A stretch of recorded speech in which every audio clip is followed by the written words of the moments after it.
The goal of the Pizza Rush game is to introduce the concept of brain overload by allowing you to experience the phenomena. Hopefully, this experience increases engagement so that your client is more eager to learn about the tools that are taught in this module. At first, people usually struggle to complete the game. The key is to reflect on what made the task difficult to complete. First, you're under a time pressure. Second, you have to focus on several tasks at once.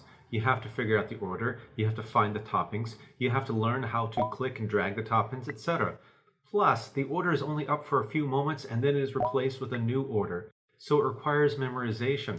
But even when you successfully memorize the order, you're interrupted with a new order to memorize. For orders with more than 3 toppings, this becomes particularly difficult. If this all feels a bit stressful, that's okay. It's an example of brain overload. Take a moment to discuss how brain overload feels in your client's day-to-day life. Does this come up at home, at work? How do they usually respond? What is an example of effective coping or of ineffective coping? Ask your client to play the game again. When they replay the game, they will probably find it a little easier. Ask them about it. They may notice that orders are easier to complete when the order itself is on display for longer, so you don't have to memorize it. Our brains can only function effectively with a certain amount of information in our working memory. Put this in your pocket to revisit later, because this is an example of externalization. They may notice the orders are more manageable when there are fewer ingredients per pizza.